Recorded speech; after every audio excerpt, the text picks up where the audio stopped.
All right.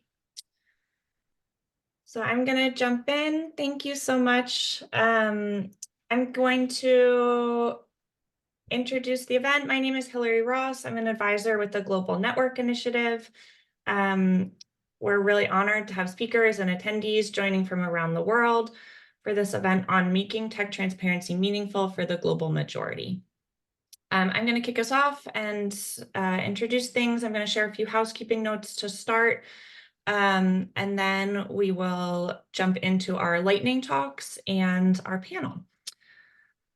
So first, we're hosted today by two organizations, the Global Network Initiative, which brings together academics, civil society, companies, and investors to protect freedom of expression and privacy in tech.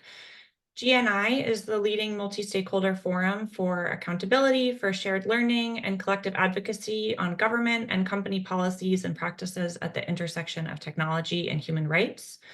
And the Action Coalition on Meaningful Transparency, or the ACT, is a multi-stakeholder advisory coalition that brings together a wide range of academics, civil society organizations, companies, governments, and international organizations to work collaboratively on digital transparency. And the ACT was created in 2021 by GNI with support from the Omidyar Network, Meta, and Google, and was established as part of the Danish government's Tech for Democracy initiative. And the Brainbox Institute serves as the project lead. And before we jump in, I just want to share a few housekeeping notes. So one, you can turn captions on in Zoom. You can choose your preferred language for captions.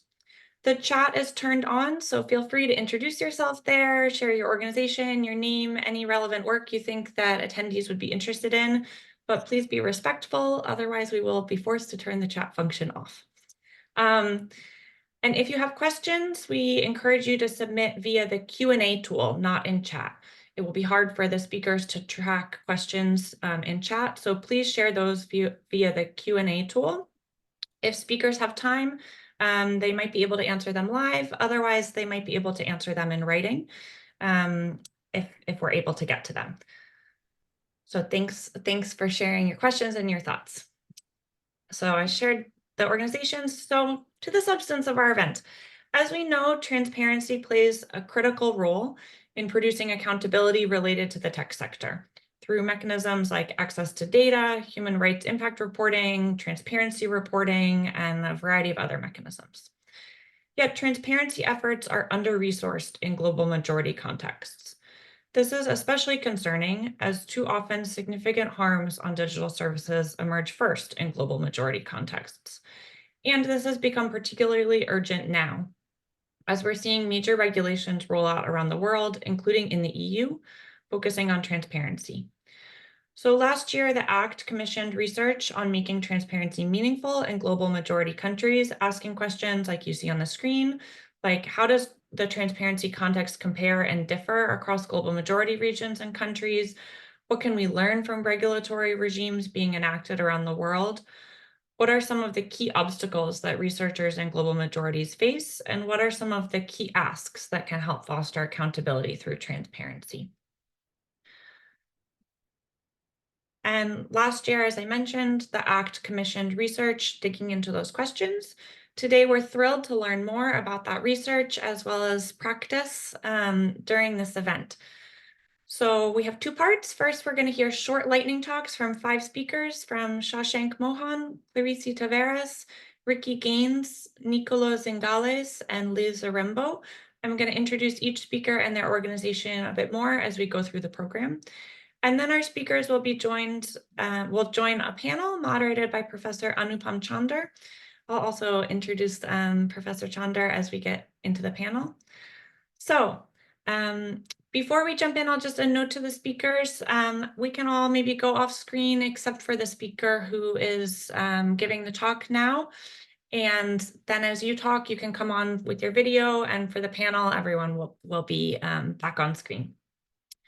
So to kick us off, first we'll hear from Shashank Mohan, who is a program manager at the Center for Communication Governance, CCG, a research center at the National Law University, Delhi, which is based in India. Shashank, we're so thrilled to have you. I'm going to run through slides for you, so when you need me to go next slide, just shout. Thanks, Hillary, and it's great to be here. Awesome. Yeah, our project is on the transparency in the DSA and trying to look at the opportunities and challenges specifically for the Global South. Um, we can go to the next slide, Hillary. How we approached this, studying this subject was we first pulled out all the transparency obligations towards all intermediaries from the DSA. We made a table and we mapped out the transparency mechanisms for all intermediaries, including platforms. We particularly focused on very large online platforms and very large online search engines in our study because those were where the most novel transparency mechanisms are contained in the DSA. We also focused on largely public-facing transparency measures, and we sort of put out studying some of the measures that are particularly transparency measures that are particularly only targeted towards the state. Um, and the most critical aspect of our study is that we evaluated various transparency measures from the perspective of opportunities and challenges for Global South states in imposing similar mechanisms. We can go to the next slide. Awesome. So we identified six themes from all the transparency provisions in the DSA.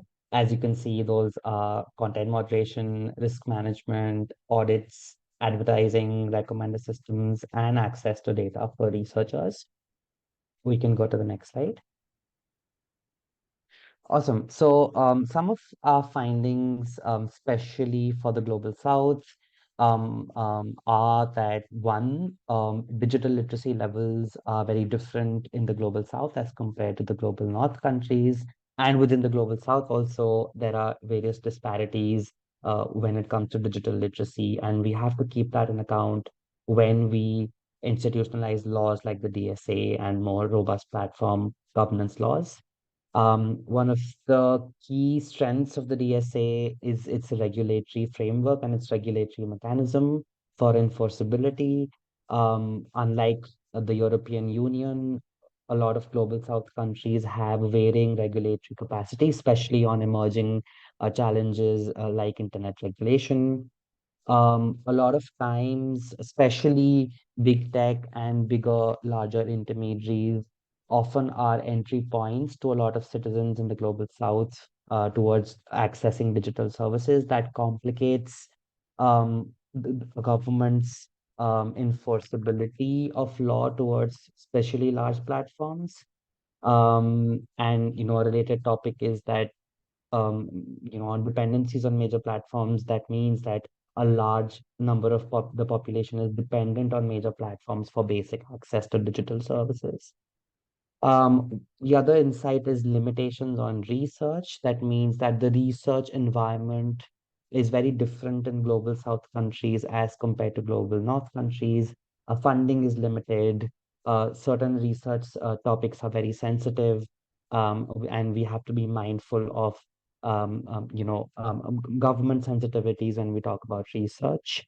And the last one being lack of territorial jurisdiction, which means that a lot of these platforms are primarily in India because TikTok is banned. Most of these large platforms are US centered, and it's very difficult to impose regulation on them due to territorial jurisdiction. We can go to the next slide.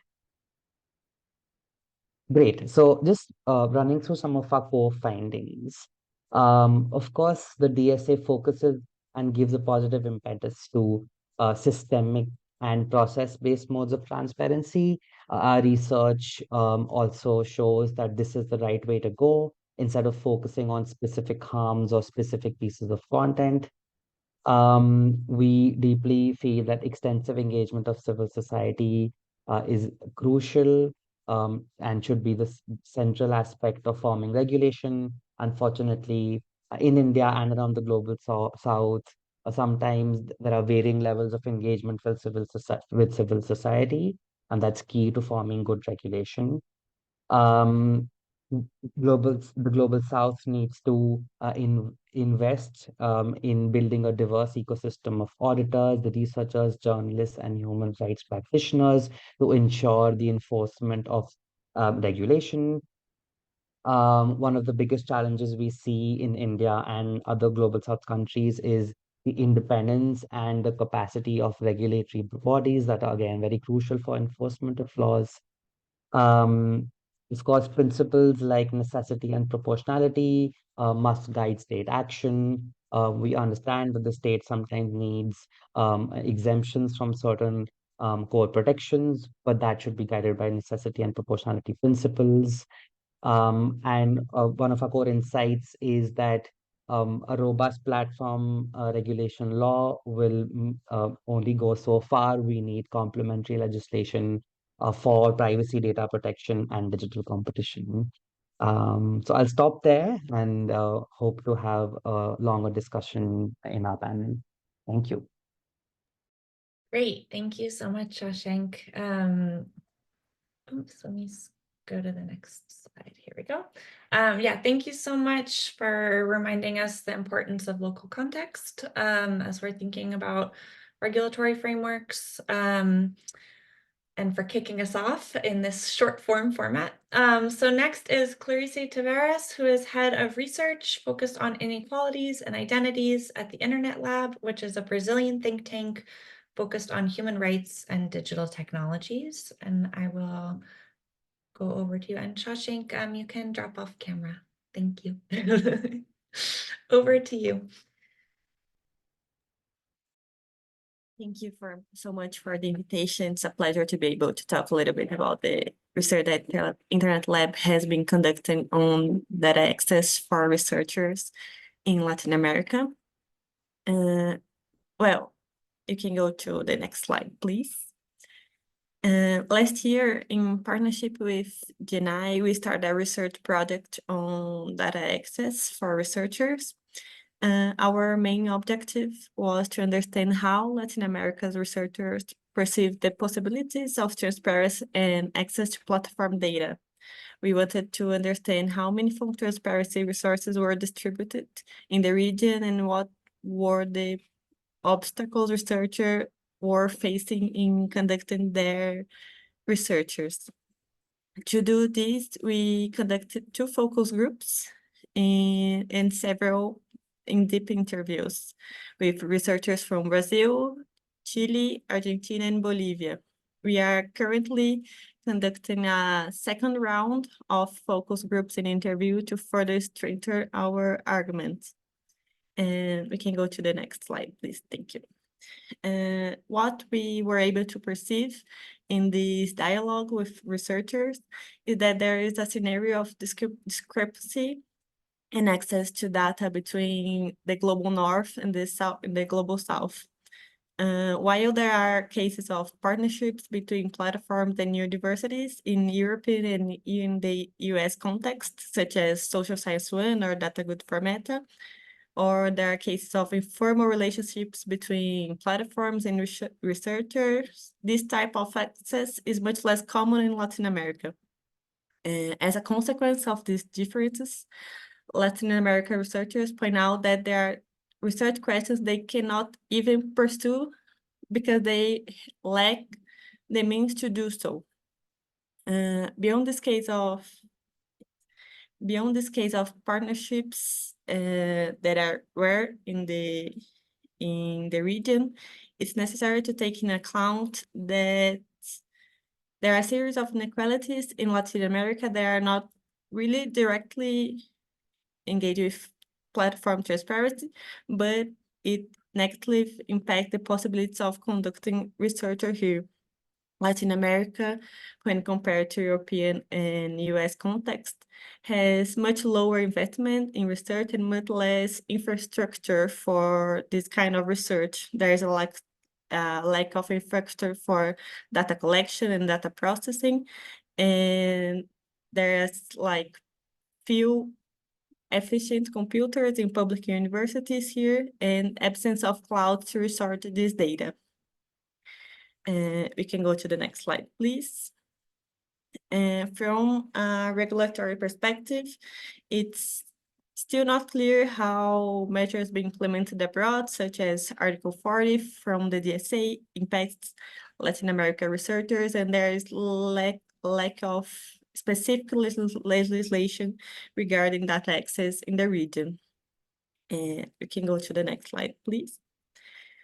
In this context of inequalities and few partnerships between university and platforms, most researchers in Latin America relies on APIs to conduct their research. However, these APIs impose some difficulties. The first of all is that they are really vulnerable to policy change and APIs changes. And policy change can make a research continuation feasible. For example, researchers that are conducting their research on Twitter or X with all recent changes were unable to continue their research. Also, there are a lack of clarity about what are the data that researchers really can access through API, what are the biases of these APIs, what are the data that are not able to access through these mechanisms. And these are some questions that it impacts specifically Latin America's and researchers for Global South, since this is the main way that we can do research around here. You can go to the next one, please. And furthermore, in certain cases, researchers find themselves at risk while conducting their studies. First of all, there is a risk of being held accountable for data handling. Secondly, there is a risk related to health and integrity of the researcher, who is in many cases exposed to extreme content while doing their research. And finally, is the issue regarding ethical accountability, as there are few specific ethical standards and codes for internet and platform research, making researchers more susceptible to accountability. I think in general, these were the main findings of our research, and I hope this serves as a good starting point for further discussion. Thank you.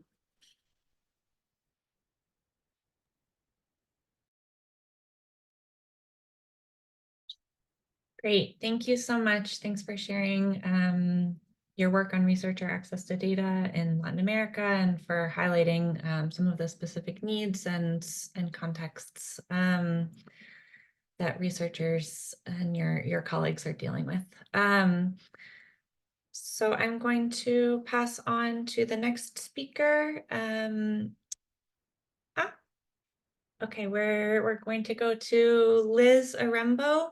We're switching up the order a little bit. So we're going to Liz next, who will talk about researcher access to data in the African context. Liz is a researcher at Research ICT Africa. She's a research fellow there, and they are a leading organization focused on technology policy on the continent. So I'm going to turn over to you, Liz, and I will continue running slides. Thank you, Hilary, for this and for setting up this meeting for us to share our research. So Research ICT Africa's approach and the research problem came from the fact that there was this provision by the DSA requiring platforms to share their data. But then we also realized that this has been happening, but it's not been happening across all levels globally, and especially in Africa, this data was not being shared. Of course, when we talk about access to data in African context, there are debates about individual rights, there are debates about neocolonialism. There are also other debates about the geopolitical position of Africa itself. So Africa as a context, we share very many contexts with the speakers that have presented from India and from Latin America. I'd just like to add that, sorry, it's raining, so there will be background noise from my side. I'd just like to share that, first of all, there's not much data being generated in Africa compared to other regions. One, because datafication is still developing region-wise. Even governments who are in custody of such data, they don't have infrastructure to collect and to share data across the African continent, respective government, that is. And then number two, even when this data is shared, is collected, sometimes there are challenges of capacity for use. So this means that very many stakeholders who hold this data are mostly tech companies, social media companies, and to some extent, private companies that operating locally in the fields of telecommunications. So we have limited institutions or organizations who are in custody of this very large data sets. But at the same time, there's momentum in trying to conceptualize the notion of data as a public good, and the balance between individual rights and usage of this data for development, to understand things that are happening from the technical side, and to improve processes such as democratic processes, elections, understanding things to do with misinformation. So first of all, when we started this research, we started to ask ourselves whether there is awareness and the demand for organizations to get access to data, especially held by platform companies. And what we got was a very massive response that there's so much appetite for this data, but there are very many challenges here and there. And we group them into demand and supply kinds of challenges. So on the demand sides of challenges, first of all, we see that there's no proactive sharing of data, which I mentioned about, by tech intermediaries. There are partnerships that exist and arrangements that exist outside the continent on how think tanks, civil societies, and researchers can share this data. But that doesn't really happen in Africa. And that means that researchers in Africa don't know what's out there, what could be researched out there, because there's no proactive sharing of this data. And then number two, there's difficulty in identifying interlocutors, people who researchers can get in contact with in case they need data to answer certain research problems. So even when there's, even without this proactive release or sharing of data, when researchers identify the data that they need, there's that difficulty because much of the tech companies are not residing in Africa, or those who have few staff in Africa, they don't have autonomy to make decisions on how data is going to be shared and all that. So those are the problems from the demand side.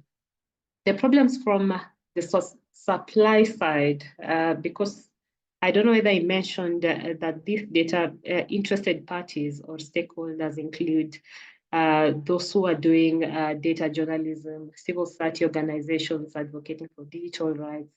We've got those advocating for open science, academics, and regulators such as elections management bodies in Africa wanting to get this data to manage elections in their own context.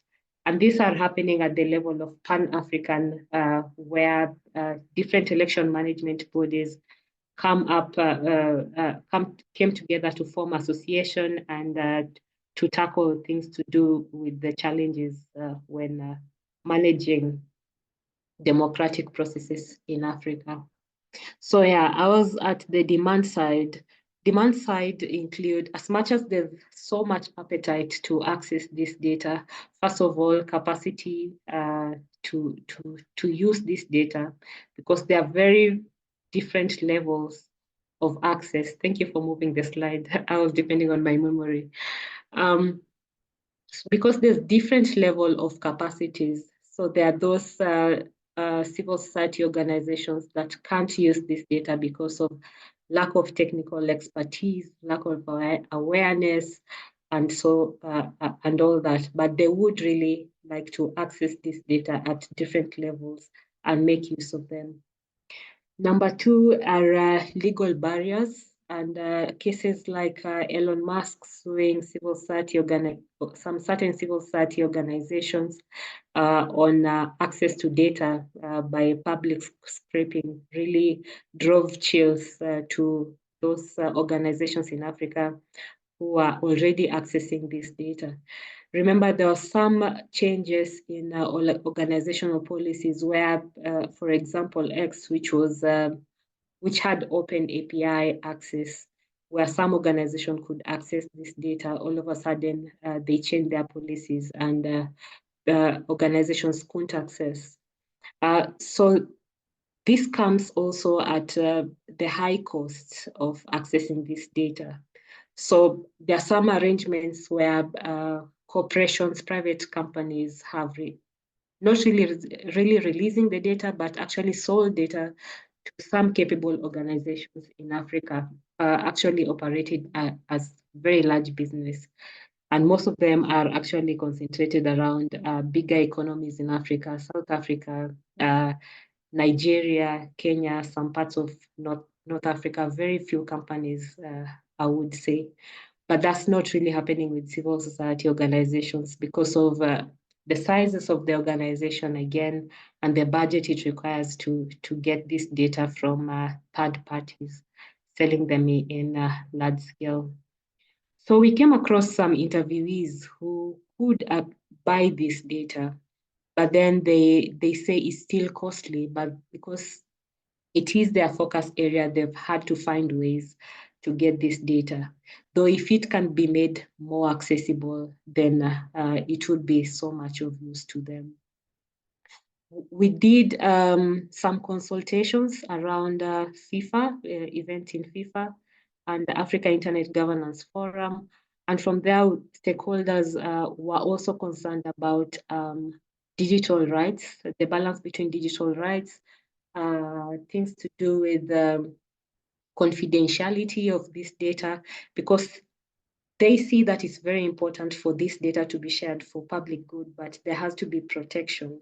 For some organizations, they also saw that if they access this data and then they reported on it, then there would be problems around digital authoritarianism, where they are targeted because of this data or their reports spiraling back on them and then being attacked by their respective governments or let's say companies in power.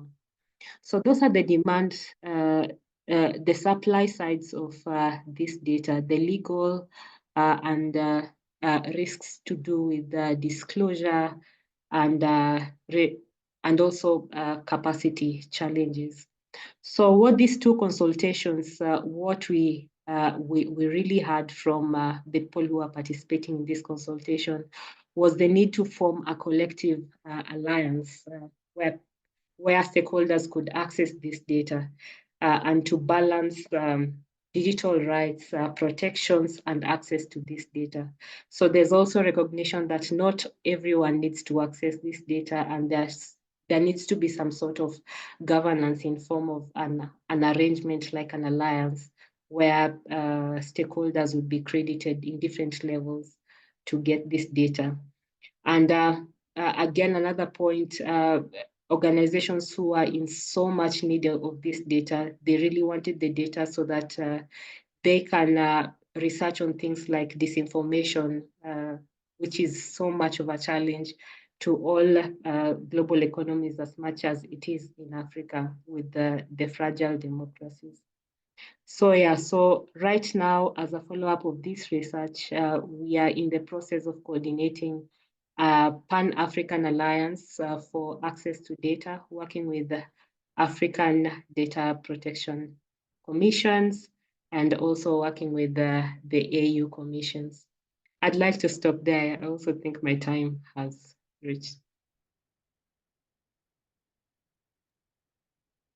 Great. Thank you so much, Liz. Thanks for sharing about your work, and really excited to learn more about the Alliance that it's started.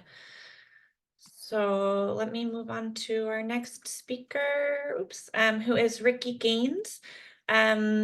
This is the last slide from Clarice, so if you want to get in touch with her, here's her contact information. We missed that before. Okay, so our next speaker, we're thrilled to introduce Ricky Gaines, who is Human Rights Policy and Advocacy Lead at the Wikimedia Foundation, which hosts Wikipedia and many other collective knowledge projects. And I will turn it over to Ricky to share more about his and his team's work. Thank you, Hillary. Good morning, everyone. As Hillary said, my name is Ricky Gaines, and I work as the Human Rights Policy and Advocacy Lead at the Wikimedia Foundation, which is a nonprofit organization that hosts Wikipedia and other free knowledge projects.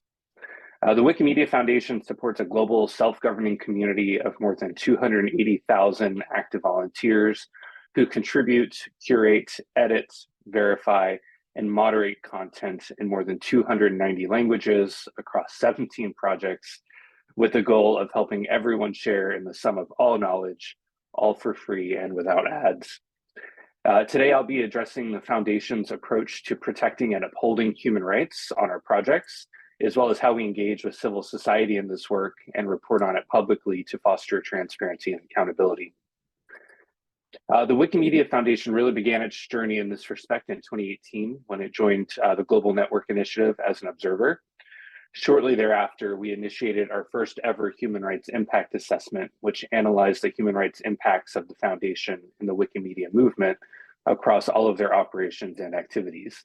This work was completed in 2020 and was published subsequently in 2022. A key recommendation of this human rights impact assessment was for the Foundation to adopt a human rights policy, which we did in December 2021.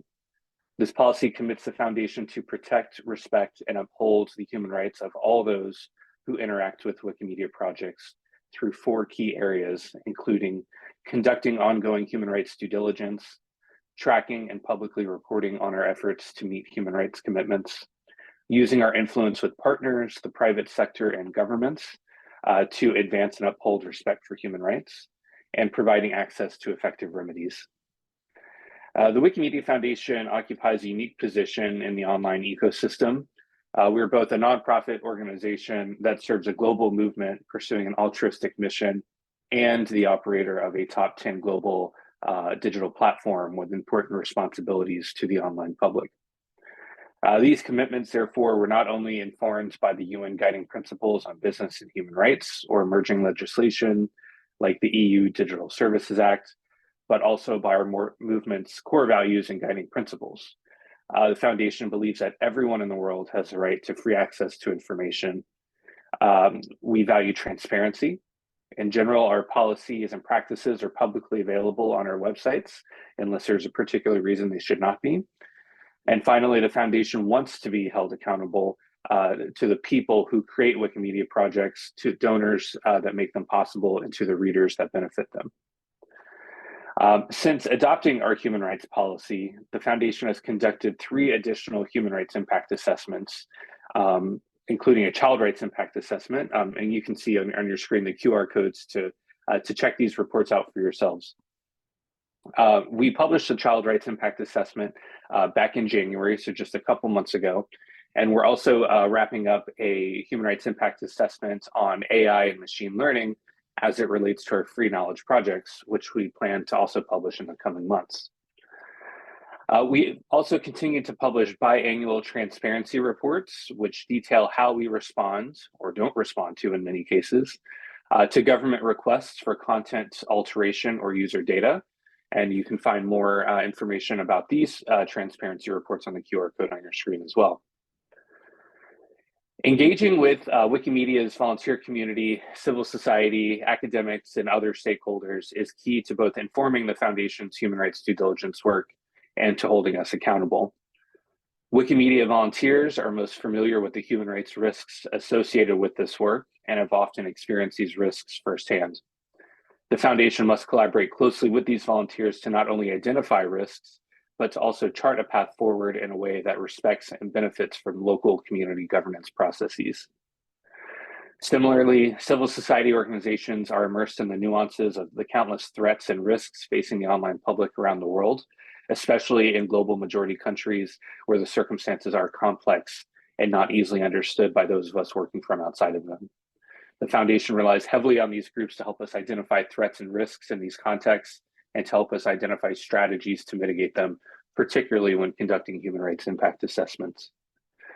Finally, academics and researchers play a critical role in diving deep into publicly available data to help us identify and combat threats like coordinated disinformation campaigns on Wikipedia. This work too was critical in the human rights impact assessments we've published to date. Our experience carrying out human rights impact assessments has made it very clear. Engaging a broad range of these stakeholders, particularly representing communities in the global majority, early in the process is key to informing our human rights due diligence efforts so that it serves these communities that are at greatest risk. Importantly, sustained collaboration with these stakeholders can help to hold us accountable for meeting our human rights commitments in the long term. It is therefore critical that we publish our human rights impact assessments and data on government requests so that we can have open, honest conversations about what we can do, what we have committed to do, and how we are actually performing in order to protect human rights on our projects. Next slide, please. So in closing, I'm inviting everyone on this call to connect with me. My contact information is here, but to also connect with my colleagues and also to connect with local volunteer communities wherever you may be calling from in order to accompany us in our human rights journey. The Wikimedia movement is not centralized, so there are very often, local affiliates or thematic groups that you can connect with to engage and learn more about our self-governing communities and projects in a language that is most comfortable for you. So if you follow this QR code, it'll take you to one of our websites showing you the different affiliate organizations around the world, linking to their websites so you can get in contact with them. So thank you for your time, and I look forward to continuing this conversation. Great. Thank you so much, Ricky. Thanks for sharing about your team's practice and how you think about kind of continuous learning and policy growth and transparency from the perspective of a platform that is working in a nonprofit way. So I'm going to pass over to Professor Nicolo Zingales, who is Professor of Information Law and Regulation at the Center for Technology and Society at FGV Rio Law in Brazil. We're thrilled to have him round out our lightning talks, and after that we will transition to our panel. So Nicolo, over to you. Yeah, thank you very much, Hilary. So as you mentioned, I'm a researcher, professor at FGV and researcher at the Center for Technology and Society. And this work that I'm presenting briefly is a result of joint work with Diogo Richter, Isabel Veloso, Natalia Couto, and Clara Leitão. And we are very grateful to GNI and ACT for the partnership and the feedback we received along the way. So our main focus, and you can move to the next slide, contains the research question, was to what extent social media platforms show a satisfactory level of commitment to transparency. We originally wanted to focus on the platform documents like terms of service, community standards, privacy policies, and so on. But then we realized that in many cases, there is some level of transparency that is needed also when it comes to interfaces and decisions that are being made in a more dynamic setting. So this was the case for at least 4 of the transparency obligations that we analyzed. And we looked broadly at what we call commitment to transparency, because we don't want to prejudge whether these platforms are actually complying with the law or not. the idea is rather to show that in the documents and interfaces platforms show that they take into account these transparency demands that are being made by the legal framework. So the first aspect of our research was to scan the legal framework for the applicable transparency obligations.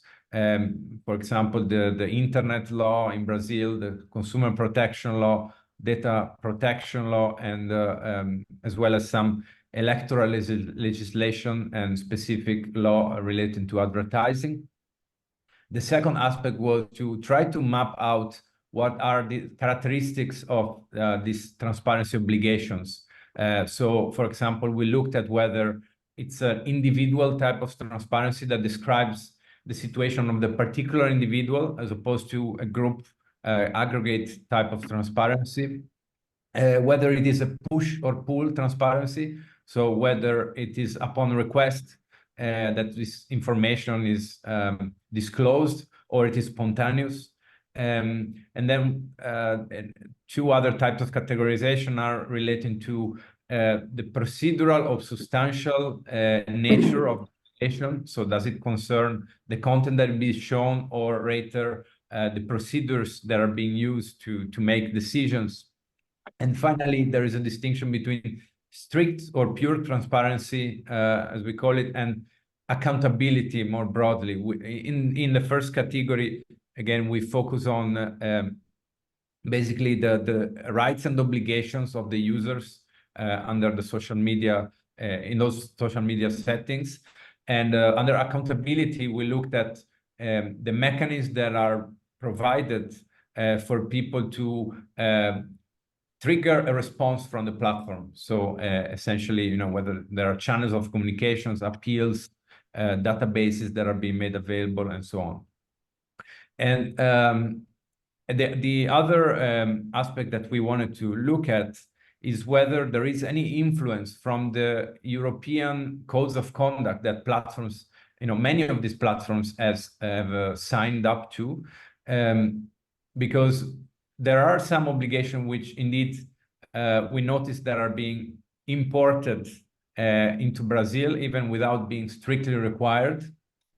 But this doesn't necessarily apply across the board to all types of obligations. So we looked at whether the obligation in those codes of conduct are also taken into account in the platforms operating in Brazil. Finally, we also looked at the performance in terms of transparency of those platforms by looking at two dimensions. One is a basic notion of visibility, so to what extent it is easy to spot the provisions that relate to a specific transparency demand. And the second part has to do with the comprehensibility, so how easy it is for an average user to understand it in terms of clarity, precision, but also whether it is in the Portuguese language in our case.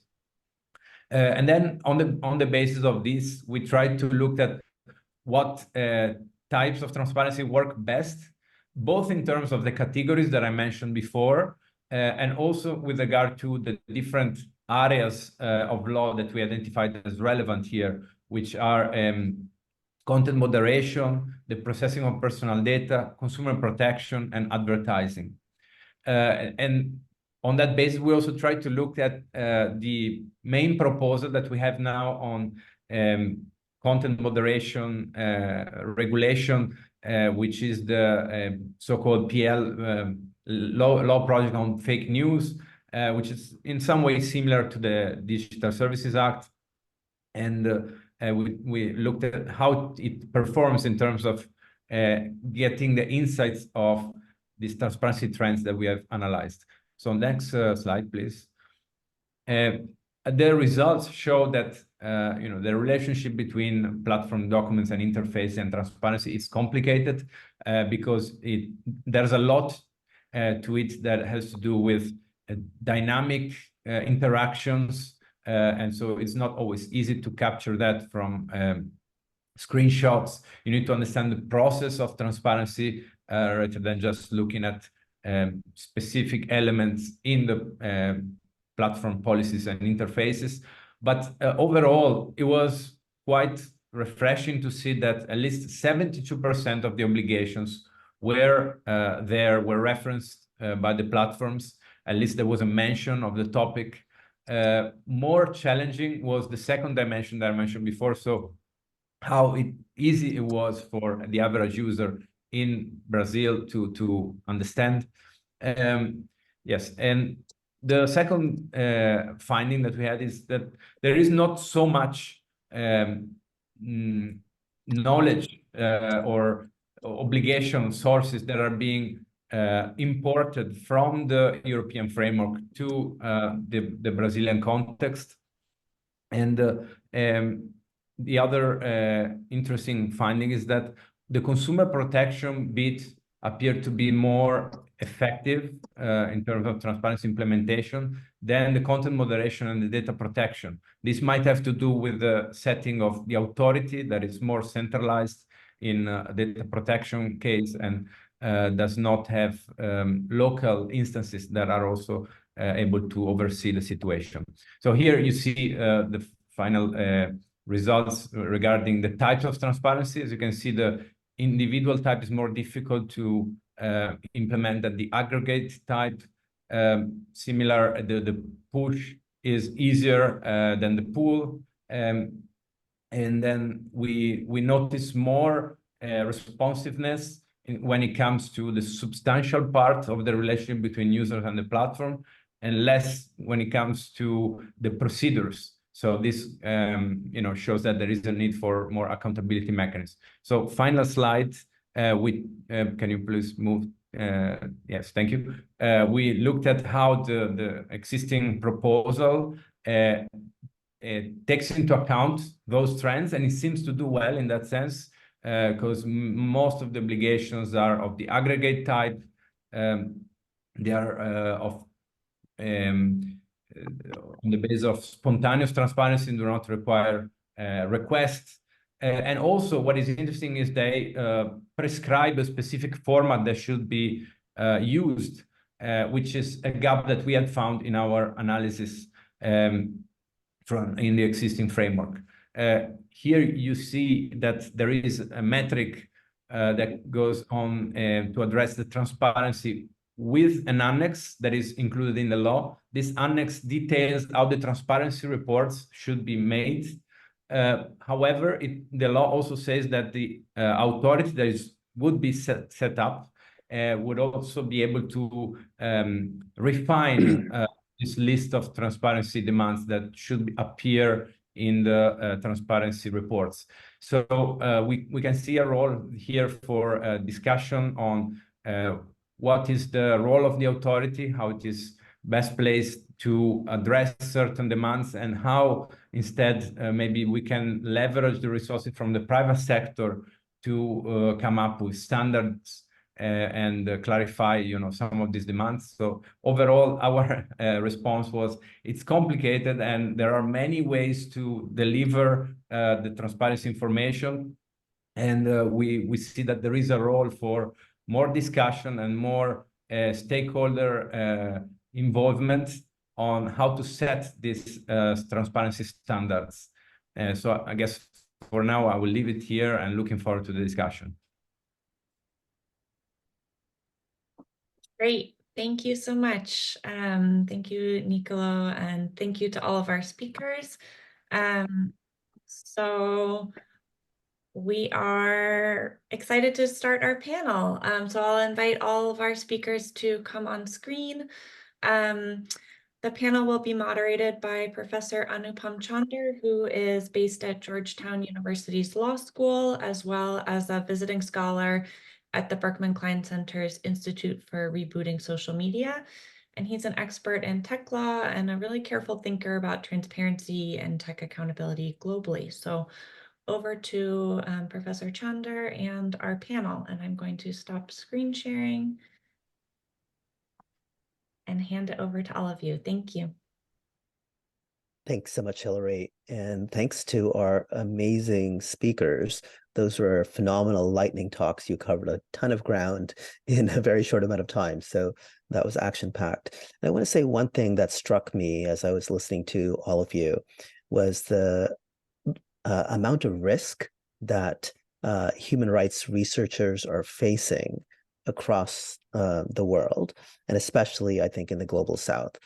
When I think of research risk in the United States, for example, there may be lawsuits for inappropriate scraping, et cetera, civil suits, which are, nothing to laugh at or sneeze about. I guess there's even possibility of criminal liability under the CFAA, but in general, human rights researchers in the United States feel, I think, pretty free. And we heard, words like sensitivities about what kind of research you might do. We heard the human rights risk from Ricky that Wikipedians might face. We heard from Clarice about the personal risks, including violence, that she mentioned. And so and for Shashank as well, the sensitivities, I think, that political interventions might involve. So I want to just begin by acknowledging that very substantially different setting that is occurring, and kind of, my admiration for the researchers who are involved in this work despite facing these incredible challenges. I want to, as a lawyer, I'm going to turn to, as a law professor, I'm going to turn to the regulation. And by the way, this was so rich. There's so many different questions that I have for all of you. But I wanted to see, where do you find the regulations most promising? We've heard a lot about kind of the interaction with the DSA in some sense. Where do you feel it's most worrying? So where are you seeing, actual or proposed regulations that might improve things, or where they might raise risks, et cetera? So let's begin. I think let's begin with Shashank. Let's just go back through the order that we began with. Thanks, Anupam. Thanks for that question. And I'd like to start by saying what is promising about existing regulation and prospective regulation is that there's a clear understanding that for the importance of transparency mechanisms. I think both the platforms are sort of facing the heat, and governments are increasingly realizing that they need to build in transparency mechanisms in regulation.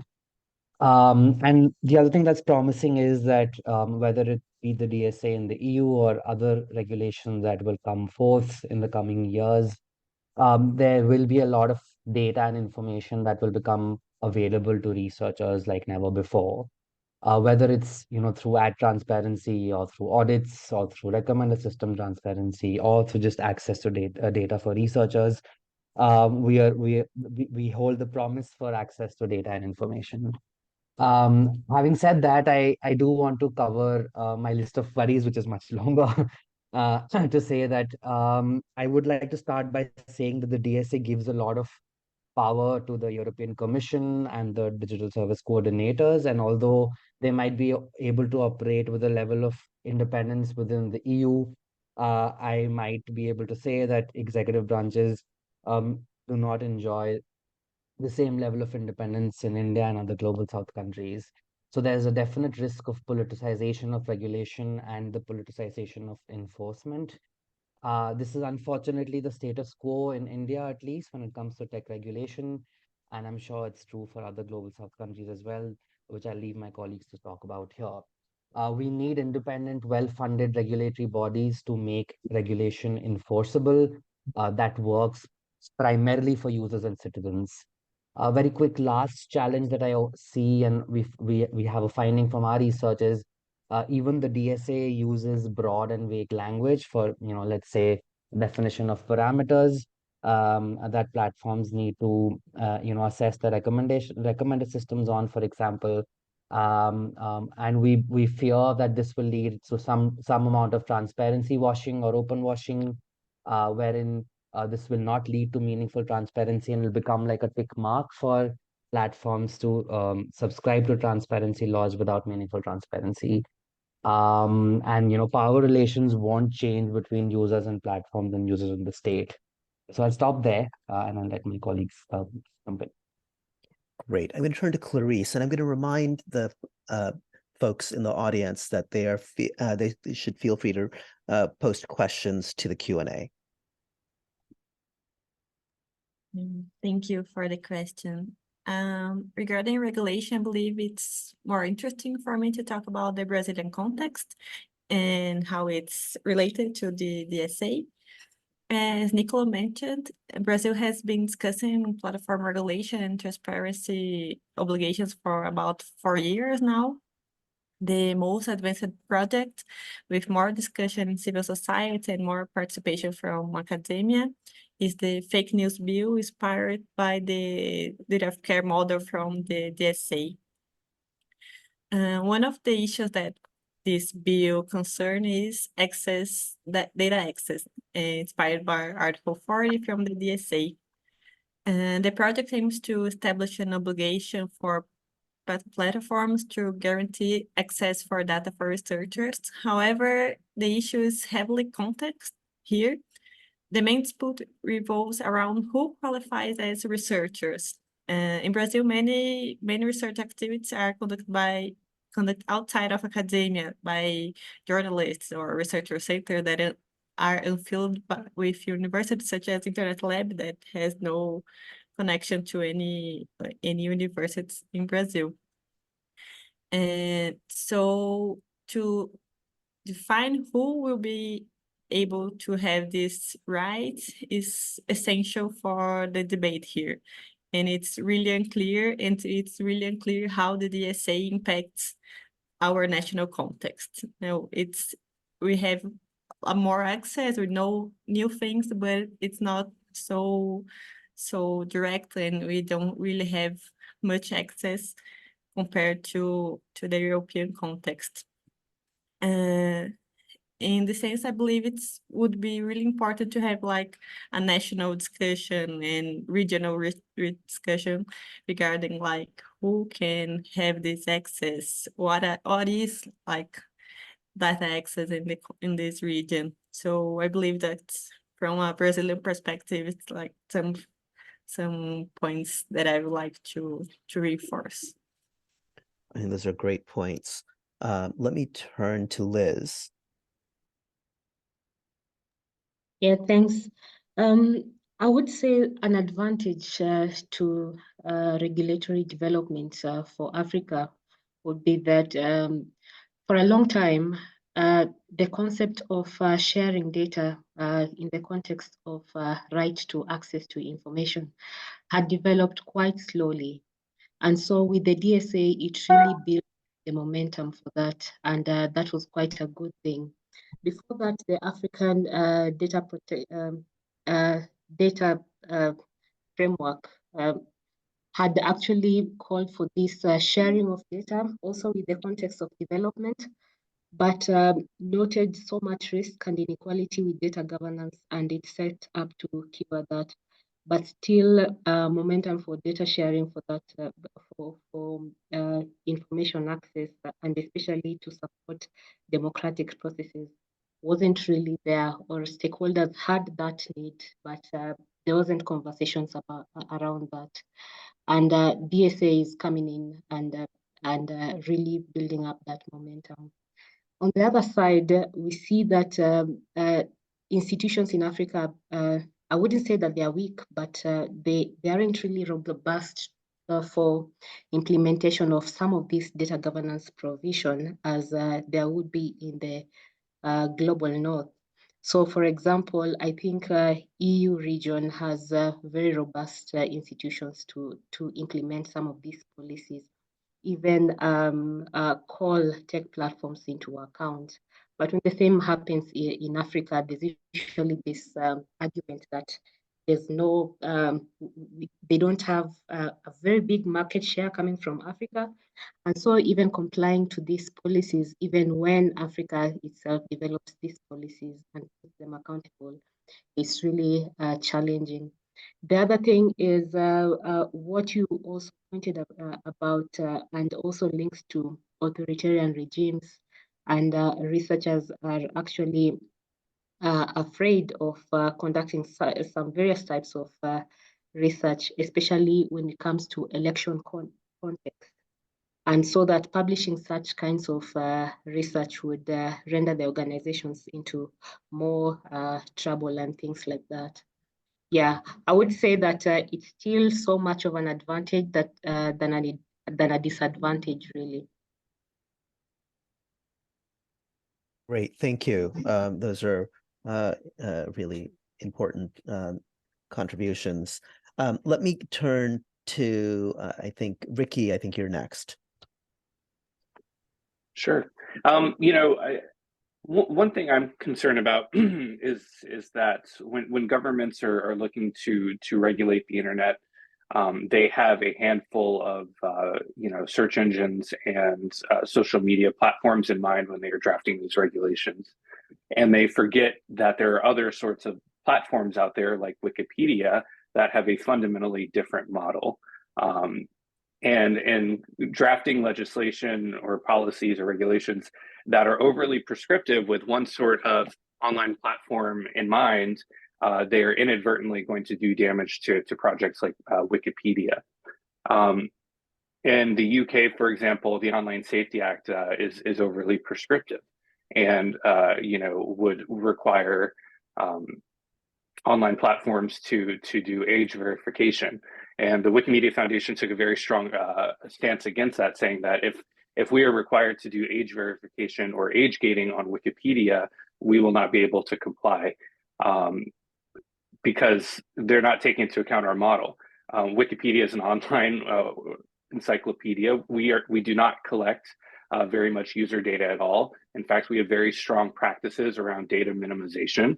And so in order to engage or to implement age verification on Wikipedia, we would have to collect more data about all of the users than we currently do, particularly children who we don't collect data on. So in fact, we would be diminishing the privacy of all Wikipedia users in order to comply with that. And it's also, you know, would not be consistent with our community governance processes, where communities get to decide these questions around, you know, the operation of our projects. I do think that the DSA does a better job at sort of taking into account the differences in online platforms that are caught up in this regulation. I think that the model of allowing us to identify the risks that are unique to our ecosystems and our platforms, and then holding us accountable through, you know, transparency reporting requirements, you know, requiring additional human rights due diligence and periodic auditing on how we are going about mitigating those risks. I think that does a better job at responding to the nuances that are unique to each online platform. Thanks, Ricky. That's really helpful. Let me turn to Nicolo. Yes, thank you for the question. I think one aspect of the Brazilian framework that is interesting to draw your attention to is that we have had a lot of principle-based regulation or proposals of legislation that you know, create a risk that eventually these principles are empty or are interpreted, applied in an uneven fashion. So I think that it's useful to see legislation like the current proposal in the Brazilian Congress that provides more details on what it means to be transparent and envisages that there will be an authority specifying, you know, what are the formats, what are the specific elements, and so on. At the same time, we don't want these government bodies to be overly prescriptive, right? Because that would create, you know, besides the burden that has been already just mentioned by Ricky, there's also a problem of possible homogenization and, you know, even collusion to some extent between companies on how they convey certain type of information. And I think, therefore, the right approach should be to standardize some basic features, but then create some incentives when it comes to more responsible, more insightful way of conveying information. Just to give you 2 examples, we have often in the privacy policies very broad and generic statements about how the data of consumers is going to be used, what's the purpose, simply saying to improve our services and so on. And so this is a type of information that is relatively clear. The government could say, we need a specific statement on this kind of issues. When it comes to, for example, the risks that consumer protection law requires platforms to disclose, there we have a plethora of possible risks and different ways of explaining those risks. So I think it would be problematic to kind of bind the platform to a specific way of providing accountability over those risks. And this is indeed, I think, what is happening also in the DSA context. So there is a lot of input from the actors, from the private actors, showing how they can provide accountability towards a specific systemic risk. And then the regulator will evaluate it and possibly suggest some amendments. So I think that's a possible way forward also for the Brazilian framework. In fact, one of the tools in the bill on fake news is called regulated self-regulation. So the idea is that there will be codes of conduct and solutions that are adopted collectively by the players in the industry, and then there will be some body overseeing the adequacy of those solutions. So that's on a hopeful note to conclude. Nicolo, I love that. Regulated self-regulation, what a fascinating concept. And I love the idea that Brazil is out there innovating away in these things. It's not just simply cutting and pasting models from elsewhere. But I want to ask you, if I can ask you a little bit more detail about the regulatory authority. How do we, you've heard concerns about the independence of that authority, the politicization of the government actor supervising the platforms from, many of the speakers. How do we ensure that the regulator is doing this? Now, your proposal, your description of regulated self-regulation may have that characteristic built into it because it's not so granular as to say this item must come off because it's bothersome to the politicians, or it must stay up because the politicians said it. So I'm just curious how you have how Brazil is looking at those questions. Yeah, that's a million-dollar question in a way. Indeed, that's one of the most controversial parts of the bill. The bill would envisage that many at least are arguing that the Anatel, so the telecommunication authority, is the one who is suited to deal with these issues because it has an history of dealing with powerful telecom providers. I think it's not just a matter of one actor. So the authority is important, but I think it's more important at the level of standardization and guidance rather than standardization. Then there needs to be other actors involved that help oversee the process. So if there is, if there are reports that are being published, civil society will be able to keep an eye on both the mechanism developed by the platforms and also how the regulator is acting upon or not on the perceived failures of those reports.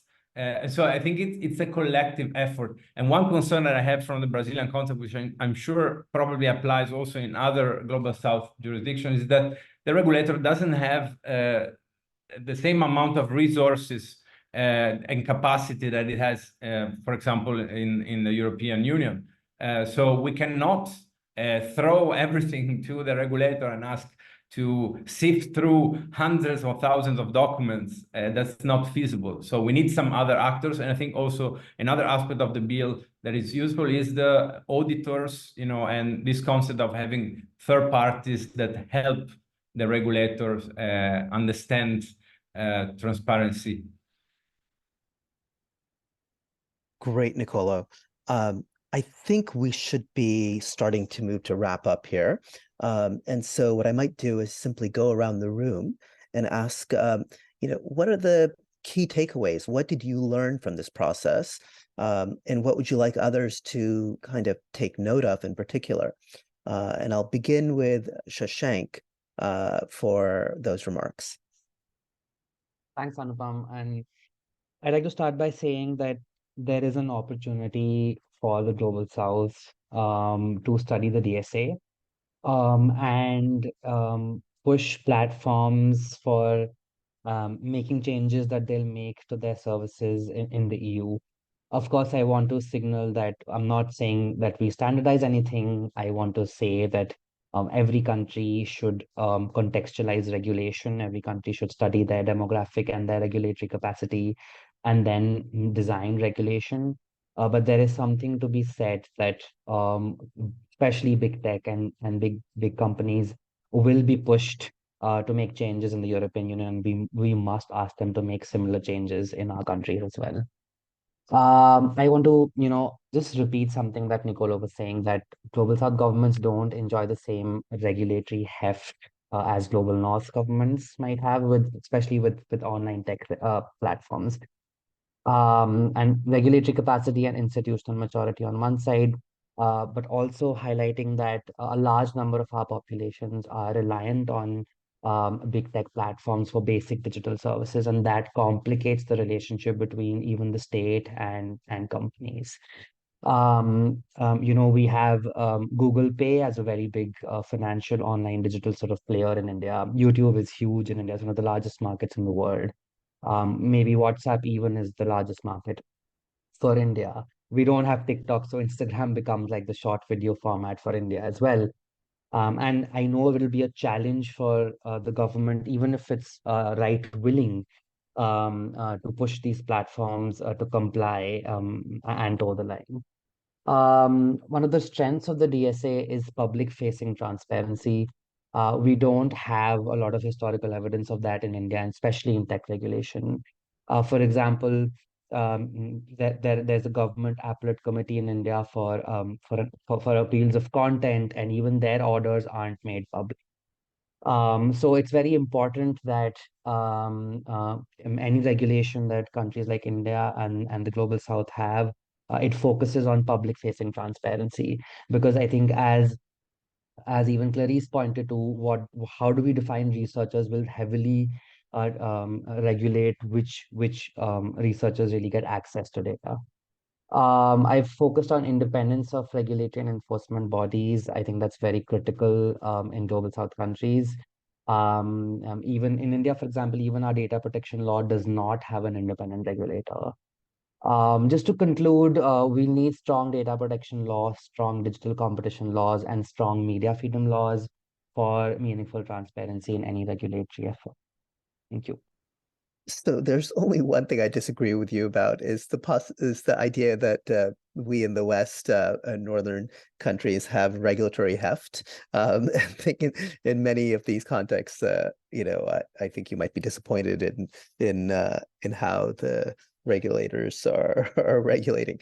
Actually, it's very unfortunate how in Europe even, the narrative that's being created by the political class is that, okay, we'll use the DSA to shut off your service, and we'll use the DSA to ban your service. Thierry Breton has said that quite often, for example, in the context of the French violence. And unfortunately, that's not what the DSA allows for you to do. So, and we see copy pasting of that similar narrative even in India and other Global South countries. So that's quite unfortunate. So I think that's a astute observation. This is in response to the violence that erupted after the killing of a young boy in France, and the claim was that it was the platforms that were responsible for stoking the violence, as opposed to perhaps looking at society more directly and seeing the problems with society, which led to the police killing of a young member of the immigrant community. Yes, so I think all of that is concerning. Now let me turn. I think next on our on this list is Clarice. First of all, I would like to thank you for this opportunity. It was amazing to hear from other perspectives. We are here in Brazil, so more than our Brazilian context and Latin America context. And when we hear about we hear about India and Africa, we see so much similarities, and it's very, very important. I believe the main thing that we can learn from this debate is regarding the necessity of national context and to hear more the Global South when we think about the whole process of the DSA and especially the Article 40. There are lack of participation from universities from Latin America, from Africa, from Asia. So, and I believe this is an important, this dialogue is so important for this kind of regulations that impact so much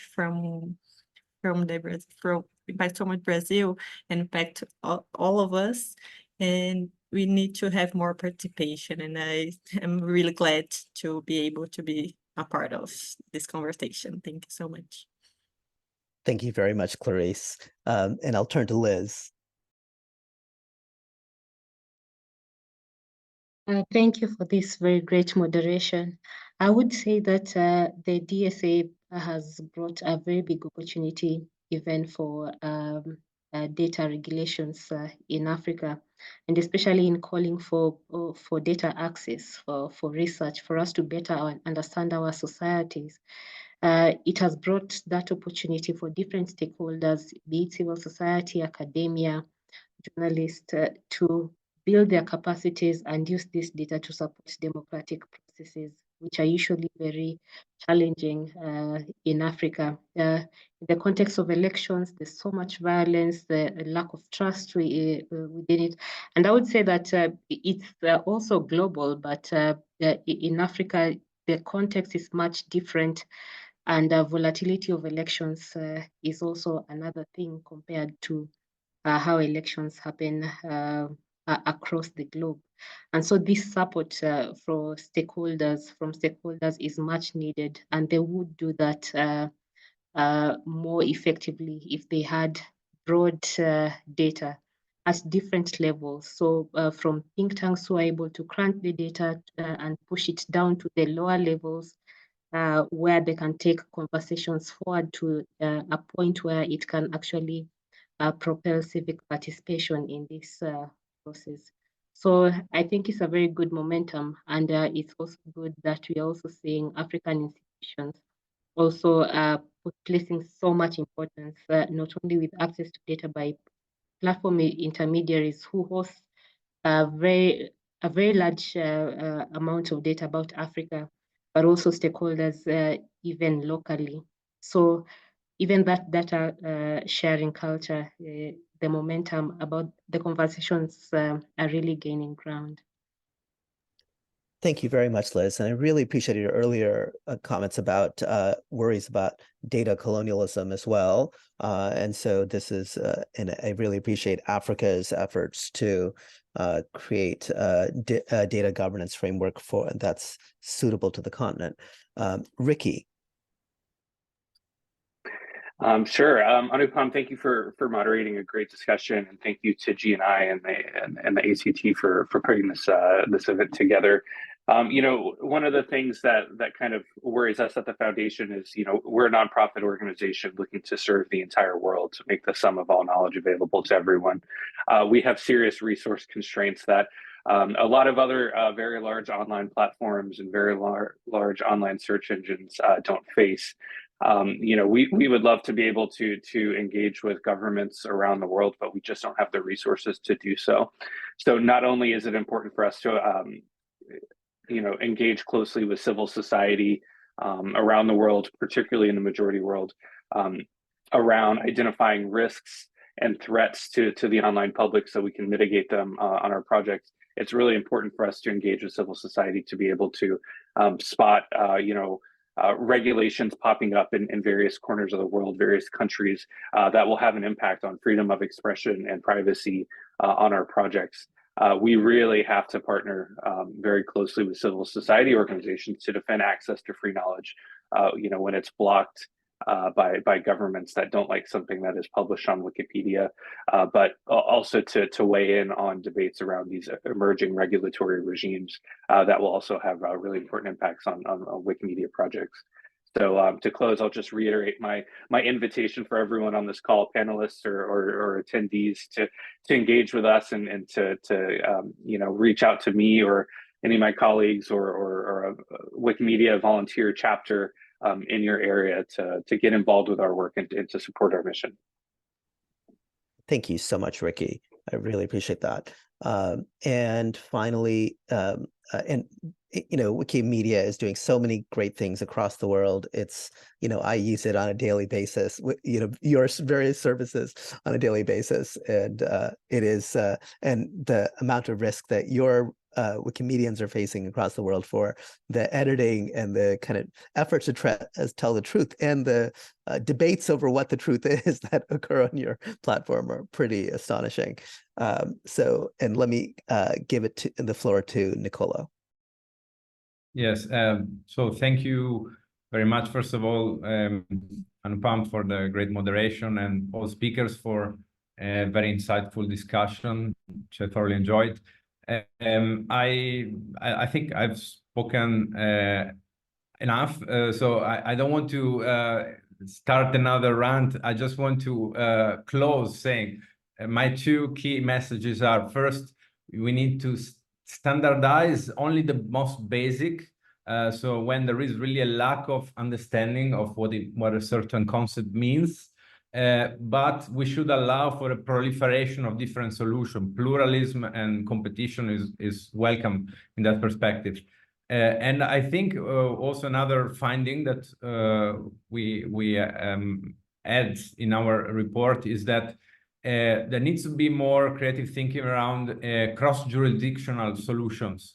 So the fact that a data access mechanism is used in one context and is either not applied or is applied in a different manner in another context for no legitimate reason is not satisfactory. And we hear this demand from Latin American partners. There are some very small countries that have troubles negotiating, dealing with the platforms, and I think having more multi-stakeholder and cross-jurisdictional solution would allow us to be more effective and respond to the concern both of societies but also of platforms themselves that don't have to deal with complications of very different rules or different demands. So I think that this conversation is already quite useful in that sense. It has pushed us in the right direction. So I want to thank you for that. Thank you, Nicolo. And let me just wrap up here. I want to say how much I've learned from all of you. Let's just begin with Shashank's brilliant account at the start of all the various ways that transparency is different in the Global South. But then, and he offered a variety of ways that I hadn't thought about myself. But then we hear from Clarice, and that expands even the list that he offered of new questions, and things like changes in the API and databases and the filters, those kind of very granular questions about data access. And then Liz